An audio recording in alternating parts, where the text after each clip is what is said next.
पिछले एपिसोड में हमने देखा था कि शिमू जो था ना उसकी फाइट वो हुआ के साथ शुरू हो चुकी थी। दोनों का बैटल बहुत ज्यादा कमाल का था। वो हुआ शिमू के ऊपर अटैक करने की कोशिश करता है, लेकिन शिमू भी उसका बहुत अच्छे से जवाब दे रहा था। लेकिन वो हुआ बीच में शिमू के फादर का जिक्र कर देता है और बताने लग गया था कि तेरे फादर को मारने वाले वही जिन फैमिली थे। वो सिर्फ यहाँ पर शिमू को उकसाने की कोशिश कर रहा था, पर तब भी शिमू का वो कुछ बिगाड़ नहीं पाता। शिमू खुद के ख्यालों के ऊपर कंट्रोल लेता है और अपने फादर का जो गुस्सा था उसको थोड़ा सा साइड करते हुए वो उस वो हुआ के साथ फाइट करने लग गया था। और वो उसको इतना बुरी तरीके से मारता है कि वो हुआ की हालत खराब हो चुकी थी और फाइनली जाकर उसने उसको हरा दिया था। इस तरह से शिमू इस कंपटीशन का विनर बन जाता है, जिस वजह से उसके सारे के सारे दोस्त खुश हो चुके थे। जिसके बाद यहाँ से ये एपिसोड शुरू होता है। तो इस एपिसोड की शुरुआत में यूनहान जो थी वो गिफ्ट के लिस्ट को चेक कर रही थी जो कि जिन फैमिली ने भेजे थे शिमू के लिए। उसमें 5 बॉटल हर्ब्स के होते हैं, कुछ पिल वगैरह मौजूद थी और कुछ अलग अलग तरह के रिसोर्सेज थे जो कि शिमू को आगे कल्टीवेशन में काम आ सकते हैं। तो यूनहान कहना चाहती है कि इस कंपटीशन से पहले कोई भी शिमू के ऊपर ध्यान तक नहीं देता था, लेकिन अब देखो उसको कितने सारे गिफ्ट वगैरह मिल रहे हैं। अब सब उसके पीछे ही पड़ चुके हैं ताकि आने वाला जो 4 हॉल कंपटीशन है उसमें शिमू उनकी तरफ से लड़े, क्योंकि कुछ टाइम बाद एक बहुत ही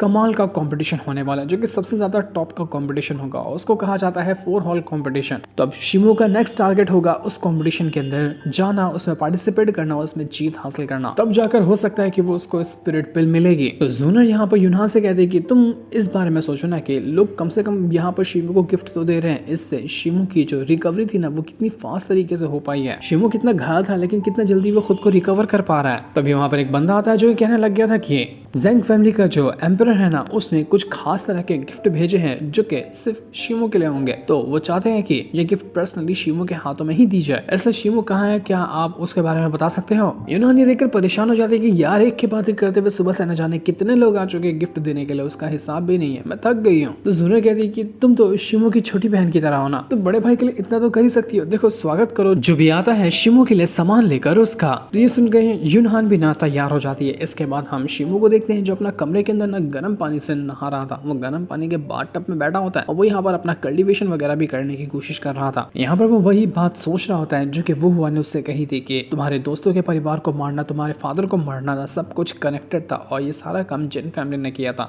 लेकिन शिमू को अभी भी इस बात पे यकीन नहीं था, लेकिन उसको इतना पता था कि अगर वो उस मास्क मैन को ढूंढ ले जिसने उसके दोस्त के परिवार को मारा था तो कुछ न कुछ खबर हाथ लग सकती है। लेकिन वो मास्क मैन बहुत ज्यादा स्ट्रॉन्ग है और अभी शिमू इतना स्ट्रॉन्ग नहीं बना कि उस मास्क मैन का वो मुकाबला कर सके। लेकिन जिन फैमिली का इन सब में कुछ ना कुछ कनेक्शन तो होगा ही होगा। हालांकि अगर उन्होंने यहाँ पर मेरे फादर को नहीं मारा तो उनके मरने में उनका हाथ जरूर हो सकता है। मुझे सच्चाई को अच्छे से जानना होगा, वरना खतरा तो मेरे ऊपर भी चारों तरफ से मंडला रहा है। अभी मेरी कल्टीवेशन के हिसाब से कहूँ तो जिन फैमिली का कोई मास्टर भी आ जाए ना तो मैं उसका मुकाबला ढंग से नहीं कर पाऊंगा, क्योंकि जिन फैमिली के सारे मास्टर बहुत ज्यादा स्ट्रॉन्ग है। अगर सच में जिन फैमिली ने ही ये सारी हरकत की होगी तो मुझे तो उनसे मुकाबला करना पड़ेगा ना। इसलिए मुझे खुद को और ज्यादा स्ट्रॉन्ग बनाना है। पहले मुझे बॉडी टेम्परिंग के 11th लेवल को पहले ब्रेक थ्रू करना है, उसके बाद मैं आगे की भी कल्टीवेशन करते हुए दूसरे रैंक पे ब्रेक थ्रू करूंगा। तो अपनी छोटी वाली स्पिरिट को भी समन कर चुका था जो कि उसके पास रहती है और उसने कंपटीशन जीतने में उसकी हेल्प भी करी थी। वांगजुआन कहता है कि मेरा ख्याल चाह रहा ना मुझे कायुआन एकेडमी में जाना चाहिए। वो एक मार्शल एकेडमी है जो कि कल्टीवेशन वगैरह सिखाती है। तो अगर मैं वहां गया तो मेरे लिए आगे का सफर थोड़ा सा आसान हो सकता है। उसी के साथ साथ मुझे उस लड़की से भी मिलना है जिसने मेरी हेल्प की थी उस मास्क मैन से फाइट करने के दौरान। तो ये सब करने के लिए मुझे पहले अपने आप को स्ट्रॉन्ग बनाना पड़ेगा। तो अब कुछ टाइम की कल्टीवेशन के बाद शिमू जो था ना वो अपना कमरे से बाहर निकल कर आ जाता है। बाहर जब आकर देखता है तो यहाँ पर कई सारे ट्रेजर वगैरह रखे हुए थे, लेकिन बाहर कोई था नहीं। यूनान भी नहीं थी और जूनर भी नहीं थी। तभी उसको नजर आता है कि वहाँ पर वही मास्क लगाए हुए बंदे आए हैं जिनको हमने लास्ट एपिसोड के ना एकदम एंड में देखा था। और ये लोग काफी टाइम से शिमू के ऊपर नजर रखे हुए थे, तो वो आधे साथ ही शिमू के ऊपर अटैक करना शुरू कर देते। शिमू को कुछ समझ में नहीं आता, वो तुरंत अपनी पावर का यूज करते हुए उनके ऊपर अटैक करने की कोशिश करता है। लेकिन वो मास्क वाला बंदा जो था ना वो बहुत ज्यादा स्ट्रॉन्ग था, वो शिमू को आसानी से यहाँ पर हरा देता है। तब तक कि वहाँ पर यूनहान और जूनर भी आकर पहुंच चुके थे। वो लोग भी उस मास्क वाले बंदे को देखकर हैरान रह जाते हैं और जूनर तो सीधे जा चुकी थी उसके ऊपर अटैक करने के लिए कि तू है कौन और तेरी हिम्मत कैसे हुई जो तूने शिमू के ऊपर अटैक करने की कोशिश की। लेकिन उसका अटैक यहाँ पर वो मास्क वाला बंदा आराम से डिस्ट्रॉय कर जाता है। जूनर तो कुछ कर ही नहीं पाती। शिमू भी हैरान रह चुका था कि असल में ये हो क्या रहा है, ये है कौन और मुझे मारना क्यों चाहता है। तो वो बंदा शिमू से कहता है कि स्किल तो तुम्हारी कमाल की है। उसके बाद वो एक तुरंत अपना बैज दे देता है जिसको देखकर शिमू हैरान रह चुका था कि ये कर क्या रहा है। उसको पता चलता है कि ये जो बैज है ना वो कायुआन एकेडमी का ही है। मतलब कि ये जो मास्क वाला बंदा आया ना वो यहाँ पर काइयुआन एकेडमी से ही आया हुआ था, वहाँ का कोई मास्टर होगा और शिमो की काबिलियत चेक करने के लिए आया था कि ये उसकी एकेडमी में शामिल होने के लायक भी है या नहीं है। तो ये देखकर शिमो खुश हो जाता है और वो उसको ग्रीट करने लगता है कि सीनियर मुझे माफ कर देना, मैंने आपको पहचाना नहीं। वैसे आपके यहाँ पर आने का मकसद क्या है? मैं तो खुद सोच रहा था कि मैं जाऊंगा काइयुआन एकेडमी के अंदर, लेकिन वहां से कोई बंदा आ जाएगा यहाँ पर मैंने बिल्कुल नहीं सोचा था।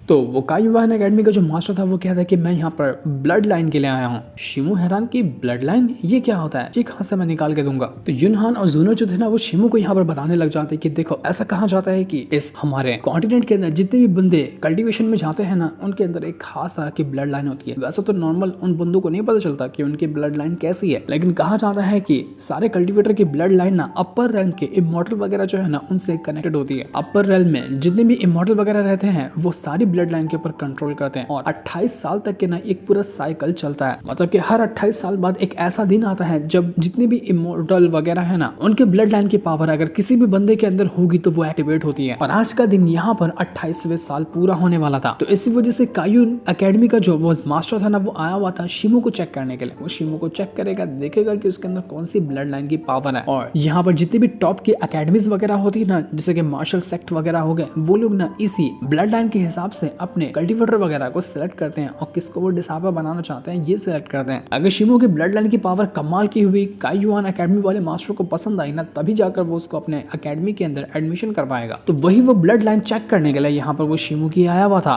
कि इसकी ब्लड लाइन किस तरह के अपर रैंक के इमॉर्टल वगैरह से जुड़ी हुई है। शिमो कहता है कि अरे भैंस की आंख, मेरे पास ब्लड लाइन भी है। मुझे तो लगा था कि मेरे अंदर खाली एक नॉर्मल सा ब्लड दौड़ रहा है और कुछ भी नहीं है, लेकिन मुझे क्या पता था कि मेरे अंदर कोई ब्लड लाइन होगी। युनहान कहती है कि शिमो मुझे तो यकीन है कि तुम्हारे ऊपर ना पूरी जो टॉप का इमॉर्टल होगा ना उसकी ब्लड लाइन होगी, सबसे कमाल के होगे तुम, तो उसके तुम टेंशन ही मत लो। तो मास्टर कहते हैं कि सोचने की कोई जरूरत नहीं है, छोटा सा टेस्ट करूंगा और इससे साबित हो ही जाएगा। मास्टर तुरंत यहाँ पर अपनी पावर को यूज करता है और यहाँ पर शिमो की जो ब्लड लाइन थी ना वो उसको चेक करने की कोशिश करता है। जैसे वो टेस्ट कर रहा था शिमो की पावर एक्टिवेट होने लग जाती है और उसके ब्लड का एक छोटा सा बूंद बाहर निकलता है और उस इमॉर्टल के पास जा चुका था। वो अपने डिवाइस के अंदर जो कि अजीब सा था उसके अंदर वो उस ब्लड को डालकर चेक करने की कोशिश करता है कि इसकी ब्लड लाइन कैसी है और वो अपना थोड़ा सा तिगड़म लगाने लग जाता है। इसके बाद हम तियाना को भी देखते हैं, वो भी जब अपना ब्लड लाइन चेक करवा रहा था ना उन्हीं मास्टर वगैरह से, तो पता चलता है कि उसकी जो ब्लड लाइन है ना वो फायर एलिमेंट वाली है। और अगर यहाँ पर तियाना अपना थोड़ा सा और कल्टीवेशन में ध्यान दे तो वो अपने पांचों के पांचों एलिमेंट की पावर को ना अच्छे से कल्टीवेट कर जाएगा। वो काइयुआन एकेडमी के जो मास्टर थे ना वो तियाना से काफी खुश हो जाते हैं कि तुम तो बड़े कमाल के हो, अगर तुम हमारे काइयुआन एकेडमी के अंदर शामिल होते हो ना तो तुम्हें नॉर्मल डिसेबल से कहीं गुना ज्यादा रिसोर्सेज दिए जाएंगे। तो बेहतर होगा कि हम तुम्हारे टैलेंट को रिस्पेक्ट करते हैं और तुम भी हमारे साथ आकर शामिल हो जाओ हमारी काइयुआन एकेडमी के अंदर। तियाना कहता है कि मैं ये काइयुआन एकेडमी के अंदर जाना तो चाहता हूँ, लेकिन मुझे ना एक बार अपने फादर से परमिशन लेनी होगी क्योंकि मैं दूसरे सेक्ट में शामिल होना, इसलिए मुझे एक बार परमिशन लेने दीजिए, उसके बाद मैं आपको बता दूंगा। तो वो मास्टर वगैरह जो थे वो तियाना से कहना चाहते कि देखो तुम्हारा जो सेक्ट है ना जिसका नाम मिलिट्री हॉल है वो हमारी काइयुआन एकेडमी के साथ ही शामिल है। हम सबको यहाँ पर एम्परर वगैरह ही चलाते हैं, तो अगर आगे चलकर कभी भी तुम्हारे मिलिट्री हॉल के ऊपर कोई मुसीबत आती है ना तो तुम हमारी काइयुआन एकेडमी से भी वहां से निकल कर जा सकते हो अपने मिलिट्री हॉल को प्रोटेक्ट करने के लिए। तुम्हें इसकी खुली छूट होगी, इसकी टेंशन लेने की जरूरत नहीं है। वहां पर एक ओल्ड मैन भी होता है जो कि हो सकता है कि शायद वही तियाना होगा, फादर होगा। वो उन मास्टर से कहने लग जाता है कि मैंने सुना है कि आज ना जितनी भी एकेडमी टॉप की है ना वो सभी अपने डिसाइपल को चुनने के लिए आएंगे उनके ब्लड लाइन के हिसाब से। मैंने तो ये भी सुनकर रखा है कि जितने भी मास्टर आते हैं ना वो डिसाइपल वगैरह को कल्टीवेशन में हेल्प करते हैं और इमॉर्टैलिटी तक के पहुंचाने में कोशिश करते हैं। तो क्या तुम भी ऐसा कुछ खास चीज लेकर आए हो क्या यहाँ पर? जिस पर वो मास्टर वगैरह कहने लग जाते हैं कि यार तुम तो बड़े मजाकिया आदमी निकले। तुम जानते भी हो क्या पिछले कितने सालों के अंदर कौन सा ऐसा बंदा है जो इमॉर्टैलिटी को हासिल कर पाया? क्योंकि इमॉर्टैलिटी हासिल करने के बाद सबसे पहला स्टेप होता है हेवन तक के जाने का। पर न जाने कितने ही साल हो चुके हैं हमारे इस कॉन्टिनेंट के अंदर, लेकिन कोई भी ऐसा बंदा बाहर निकल कर नहीं आया जो अपना हेवन तक के जा सके। हेवन छोड़ो अपर रैम तक के कोई नहीं जा पाया। हम तो बस यहाँ पर उम्मीदों के हिसाब से ही डिसाइपल वगैरह को सेलेक्ट करते हैं ताकि देख सके कि क्या पता आगे चलकर वो हेवन तक के पहुंच जाए और हमारे सेट का नाम रोशन करे। वरना ऐसा तो खास तरह की उम्मीद तो किसी पर भी नहीं है, क्योंकि ऐसा कोई कर ही नहीं पा रहा है तो तुम में से कौन ही कर पाएगा। तुम अगर सेक्टर में शामिल भी हो जाते हो तो तुम लोग सिर्फ एक लो लेवल के डिसाइपल रहोगे और उसके बाद तुम्हें धीरे धीरे करते हुए आगे बढ़ना है, जो कि इतना टाइम लंबा ले लेगा ना कि उसमें ही तुम बूढ़े हो जाओगे। ऊपर से तियाना की जो ब्लड लाइन है ना वो सिर्फ फायर एलिमेंट की ब्लड लाइन है, वो भी मिड ग्रेड की है, कोई इतना ज्यादा एक्स्ट्राऑर्डिनरी ब्लड लाइन नहीं है कि वो हेवन तक के पहुंच जाए। तो थोड़ा सा मुश्किल ही होगा तियानहो के लिए। तो अगर तुम्हें नहीं ज्वाइन करना है हमारी काइयुआन एकेडमी को तो वो तुम्हारी मर्जी है। तो ये सुनकर तियानहो जो था ना वो कहने लग जाता है कि कोई बात नहीं मास्टर, मैं फिर भी आपकी एकेडमी को जरूर ज्वाइन करूंगा, आप बस मेरी हेल्प करते जाना ताकि मैं धीरे धीरे करते हुए आगे बढ़ सकूं। तो मास्टर भी उससे कहता है कि बिल्कुल, मुझे तुमसे यही उम्मीद थी कि तुम हमारी काइयुआन एकेडमी को ज्वाइन करोगे। तुम्हारे पास टैलेंट तो बहुत ज्यादा, लेकिन थोड़ी और ज्यादा मेहनत की जरूरत है। तुम्हारे इस टैलेंट के हिसाब से ना उम्मीद है कि एक ना एक दिन तुम कामयाबी की बुलंदियों पर जाओगे और हमारे काइयुआन एकेडमी का नाम रोशन करोगे। तो वहीं हम यहाँ पर शिमो को देख पाते हैं, जब उसकी ब्लड लाइन को टेस्ट करने की बारी आई थी ना तो वहां पर कोई ब्लड लाइन निकलती ही नहीं, जिसका मतलब कि शिमो के अंदर कोई भी इमॉर्टल की ब्लड लाइन है ही नहीं। तो वो मास्टर कहता है कि कोई बात नहीं, माफ करना, अब मुझे यहाँ से जाना होगा, हम तुम्हें अपनी एकेडमी में शामिल नहीं कर सकते। जिसके पास ब्लड लाइन नहीं है तो उसको हम लेकर क्या करेंगे। इतना कहने के बाद वो मास्टर वहां से जाने लग जाता है।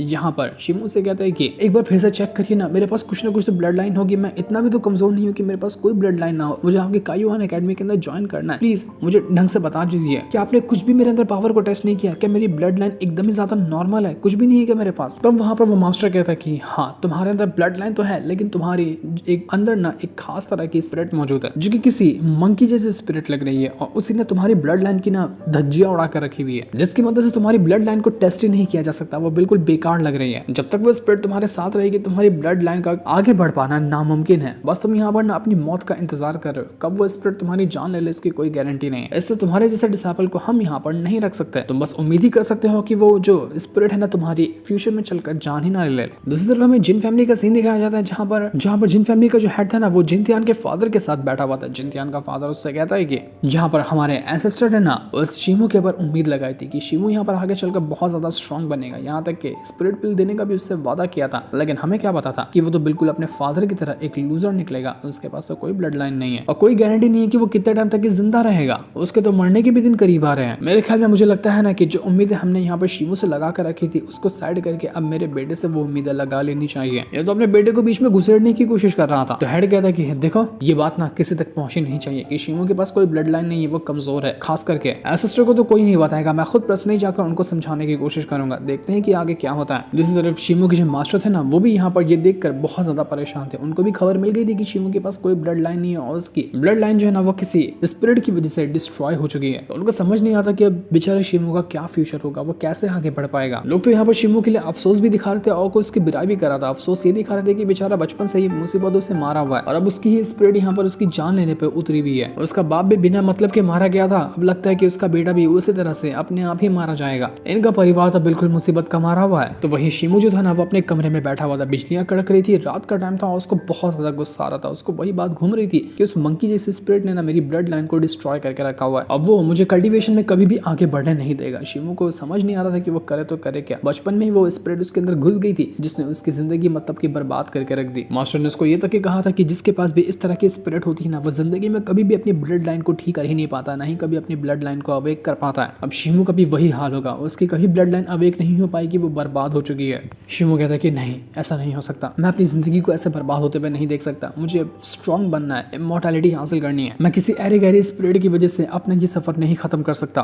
तियानहो अब ये सुनकर ना बहुत ज्यादा गुस्से में था कि ये कैसे हो सकता है यार, शिमो कितना ज्यादा कमाल का, उसने यहाँ तक कि मुझे भी हराया है, लेकिन फिर भी उसकी ब्लड लाइन इतनी बुरी तरह से डैमेज कैसे हुई पड़ी है, किसने उसको डैमेज कर दिया होगा, मैं ऐसा होते हुए नहीं देख सकता। शिमो टैलेंटेड है, उसको आगे बढ़ना चाहिए, ये क्या हो गया उसके साथ। मुझे तो यकीन ही नहीं होता कि शिमो के पास कोई ब्लड लाइन नहीं है। मैं जा रहा हूँ उससे खुद पूछने के लिए कि क्या मास्टर ने उसको यही कहा या लोग अफवाह फैला रहे हैं। तो उसका फादर कहता कि कहीं जाने की तुम्हें जरूरत नहीं है, अगर यहाँ पर लोग अफवाह फैला ही रहे होंगे ना तो कुछ दिन के अंदर मालूम पड़ ही जाएगा कि सच में शिमो की ब्लड लाइन अवेक नहीं हुई है या बात कुछ और ही है। और अगर सच में यहाँ पर ये बात सच भी होती है कि शिमो की ब्लड लाइन कुछ भी नहीं है तो तुम उसके लिए टेंशन मत लो, तुम्हें काइयुआन एकेडमी ने सेलेक्ट किया है ना तो तुम्हें वहां पर जाना चाहिए। ऊपर से अगर तुम्हें वो देखेगा ना तो उसको और ज्यादा बुरा लगेगा कि उसका दोस्त होकर तुम तो काइयुआन एकेडमी में सेलेक्ट हो गए लेकिन वो सेलेक्ट नहीं हो पाया, इसलिए उससे ना मिलना ही बेहतर होगा तुम्हारा। उधर वो फैमिली का जो हेड था ना वो कहता है कि चलो आज तो मुझे इंसाफ मिला, बहुत परेशान किया था ना उस शिमो ने मुझे, हर बार मेरे प्लान को बर्बाद करने की कोशिश की थी, बड़ा मजा आ रहा है। उसका सपना जो चूर हुआ काइयुआन एकेडमी में जाने का, कोई ब्लड लाइन नहीं है उसके पास और फ्यूचर में चलकर कुछ ही दिन के अंदर वो मर भी सकता है। अब तो मुझे कुछ करने की जरूरत ही नहीं है, वो खुद ही अपनी जिंदगी और मौत के बीच लटका हुआ है और ऐसा लगता है कि जिन फैमिली वाले ना अब उसके ऊपर ध्यान देना भी बंद कर देंगे और उसको भाव तक नहीं देंगे। ऐसा हुआ तो कुछ अपने बंदों को लेंगे और जाकर उधर ही शिमो को उसके घर के अंदर ही काट कर खत्म कर देंगे, क्योंकि जिन फैमिली का हमें कोई डर भी नहीं होगा उसके बाद। ये घटिया लोग तो यहाँ पर अपना अलग ही प्लान बनाने में लगे हुए थे। दूसरी तरफ जूनर जो होती है ना, वो शिमो के कमरे के बाहर रात से ही खड़ी हुई थी, लेकिन अभी तक के उसने दरवाजा खोला ही नहीं। अंदर वो अभी भी गुस्से में बैठा हुआ था कि नहीं, मेरी जिंदगी ऐसे बर्बाद नहीं हो सकती। शिमो यहाँ पर कोई जवाब ही नहीं दे रहा था। जूनर भी परेशान हो जाती है, वो उससे कहती है कि कितने दिन हो गए लेकिन अभी तक के बाहर निकल कर आ ही नहीं रहे हो। शिमो बाहर तो कम से कम खाना तो खा लो। मुझे लगता है कि जो मास्टर आया था ना तुम्हारी ब्लड लाइन चेक करने के लिए, उसको ही उतना नॉलेज नहीं होगा। वो कोई नॉर्मल मास्टर होगा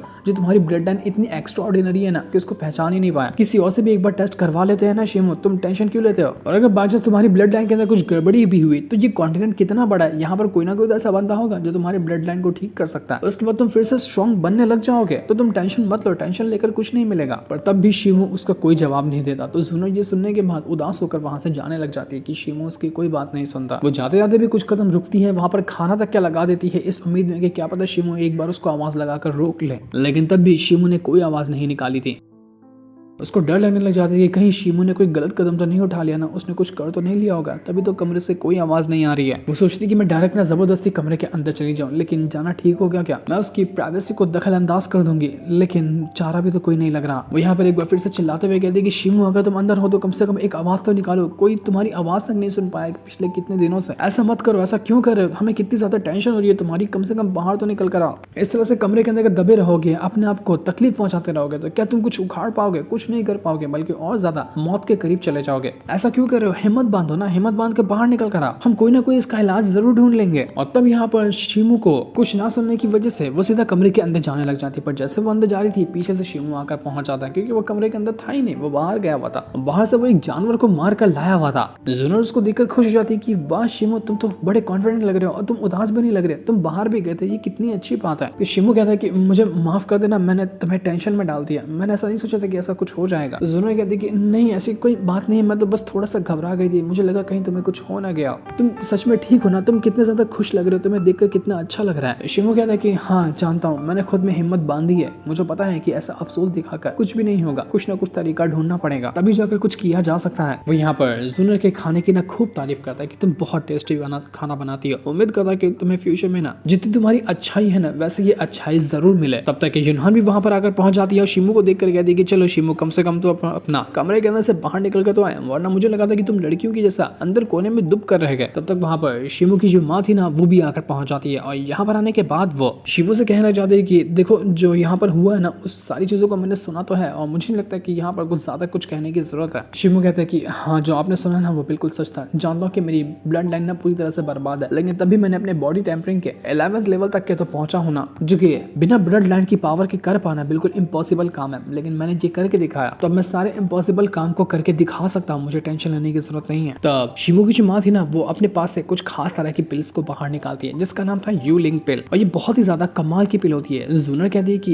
ये तो यूलिंग पिल है ना, मैं इसके बारे में अच्छे से जानती हूँ। वो बताती है कि मैंने इसके बारे में सुना है कि ये जो पिल है ना वो बहुत ज्यादा स्ट्रॉन्ग जो बीस्ट वगैरह होते हैं ना उनके कोर से मिलाकर बनता है, और ये इतना ज्यादा कमाल का होता है कि किसी भी कल्टीवेशन को ना इम्प्रूव करने में हेल्प करता है। वो जो स्पिरिट पिल जिसकी तलाश में शिमो काफी टाइम से लगा हुआ है ना, उसके जैसे ही हल्का फुल्का इफेक्ट ये पिल भी करती है। जिस तरह से स्पिरिट पिल असर करती ना, कुछ हद तक के उस तरह का असर ये पिल भी शिमो के लिए करेगी। तो ये देखकर शिमो काफी ज्यादा खुश हो चुका था कि सच में ये तो कमाल की बात है, कम से कम कुछ तो ये हेल्प करेगी मेरी, क्या पता इससे मेरी ब्लड लाइन ठीक हो जाए। वो उस पिल को हासिल करके ना काफी ज्यादा खुश हो चुका था। इस पिल को बनाना ना वो तो बहुत ज्यादा मुश्किल काम है, अगर इसको खरीदनी भी जाए ना तो इसकी कीमत इतनी ज्यादा होती है जिसका हिसाब भी नहीं लगाया जा सकता। यहाँ तक कि अगर जिन फैमिली भी इसको खरीदने की कोशिश करे ना तो इसको खरीदना बहुत ज्यादा मुश्किल होगा, उनका भी बजट ढीला हो जाएगा। तो आखिर शिमो की माँ ने एक नहीं बल्कि दो ये ह्यूलिंग पिल को कैसे लेकर आ गई? तो यहाँ पर शिमो की माँ कहती है कि देखो मैंने इन्हें खरीदा नहीं है, लेकिन इनको ना तुम्हारे फादर ने ही मेरे पास रख के गए थे, मुझे इसकी कोई जरूरत नहीं लगी, मैंने सोचा था कि इसको बचा कर कोई जरूरत के टाइम पे यूज करूंगी, और अब मुझे लगता है कि इसकी जरूरत आ चुकी है जो कि तुम्हारे लिए है। तो ये पिल कहीं और से आई हुई नहीं है बल्कि तुम्हारी फादर की ही दी हुई है, इसका यूज करो और इसके हकदार तुम सबसे ज्यादा हो। शिमो जो था वो अपनी माँ से कहता है कि जब मैंने पहली बार आपको देखा था ना बहुत ज्यादा गुस्से में था कि आपकी वजह से मेरे फादर ने मेरी माँ को छोड़ दिया था, आपसे बहुत गुस्सा था, आपसे नफरत करता था, लेकिन थोड़ा जब आपसे मिला हूं ना तो मुझे लगता है कि मैंने गलत किया वो, क्योंकि आप बहुत अच्छी हैं,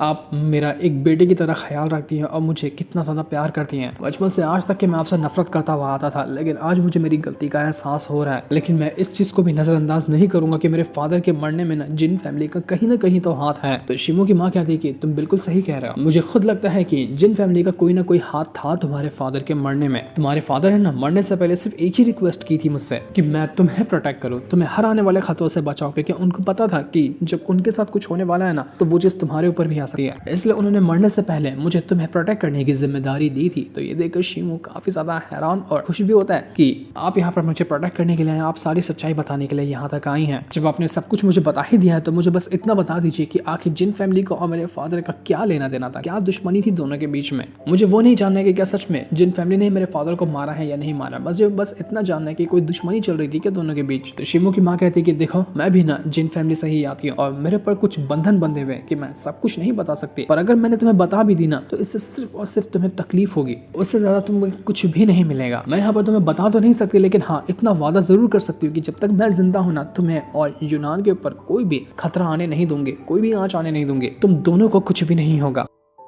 लेकिन हाँ तुम्हारा सबसे पहले एक जगह पर जाना जरूरी है, वो जगह जहाँ पर तुम्हारे फादर ना कल्टीवेशन किया करते थे, वहाँ पर उनकी छोड़ी हुई कुछ टेक्निक, कुछ और चीजें भी हो सकती है। तो एक काम करो, तुम वहाँ पर जाकर जरा चेक करो। तो शिमू कहता है कि तो प्लीज आप मुझे वो जगह बताइए कि कहाँ पर मेरे फादर कल्टीवेशन वगैरह किया करते थे, मैं वहाँ पर जाना चाहता हूँ। तो शिमू की माँ वहाँ पर आती है और एक खास जगह पर आने के बाद वो पत्थर को ना साइड कर देती है। एक मैकेनिज्म लगा हुआ था जिसको घुमाते साथ ही पत्थर साइड हो जाता है और अंदर जाकर एक गुफा क्रिएट हो चुकी थी। यहीं पर वो जगह थी जहाँ पर शिमू के फादर कल्टीवेशन वगैरह किया करते थे। तो शिमू भी उस जगह के अंदर आने लग जाता है। ये जगह काफी ज्यादा मिस्टीरियस लग रही थी और कोई अंडरग्राउंड ना कमरे जैसा बना हुआ होता है। यहाँ पर काफी ज्यादा अंधेरा था लेकिन सामान भी काफी सारा रखा हुआ था। यहाँ पर जितनी भी लिखावटें लिखी होती ना उनमें से सबसे ज्यादा इस चीज के ऊपर ध्यान दिया गया था कि किस तरह से अपने शरीर के पॉइजन को खत्म किया जा सकता है, किस तरह से ब्लड लाइन के अंदर जो खामी है ना उसको फिक्स किया जा सकता है। जिससे शिमू को इतना तो समझ में आ चुका था कि उसके फादर के साथ भी ना कुछ तो प्रॉब्लम थी जिसका वो इलाज ढूंढने की कोशिश कर रहे थे। ये इलाज ढूंढने में उन्होंने दुनिया जहान एक कर दी, लेकिन शायद उनको इलाज मिला या नहीं मिला वो तो नहीं पता। वहां पर एक डायरी भी होती जिसमें शिमू के फादर ने सब कुछ लिख कर रखा था कि मैंने अपना इलाज ढूंढने के लिए अपने गांव को छोड़ दिया, सब कुछ छोड़ दिया है और जिन फैमिली की तरफ जा रहा हूँ। धीरे धीरे प्रोग्रेस भी कर रहा हूँ लेकिन पता नहीं ये सफर मुझे कहाँ तक ले जाएगा। और उसी डायरी के अंदर शिमू को ये भी पता चलता है कि उन्होंने ना कुछ तो क्लू ढूंढा था जिसकी मदद से वो अपनी बीमारी को ठीक कर सकते थे। अब वही बीमारी शिमू के अंदर भी है, तो अगर वो उस क्लू को फॉलो करे ना तो हो सकता है कि वो अपनी बीमारी को भी ठीक कर लेगा। मतलब कि ब्लड लाइन की जो प्रॉब्लम है और उसके अंदर जो पॉइजन भरा हुआ है उसको भी वो ठीक कर पाएगा। जो पढ़ के तो शिमू की खुशी का ठिकाना नहीं था कि ये तो कमाल ही हो गया। लेकिन क्या शिमू ये कारनामा करके दिखा पाएगा? क्या वो अपनी ब्लड लाइन और अपनी बीमारी को ठीक कर पाएगा? ये तो हमें आगे के एपिसोड्स में ही पता चलेगा। जिससे इनको दिखाते साथ ही ये वाला एपिसोड यहीं पर एंड हो जाता है। Thanks for watching.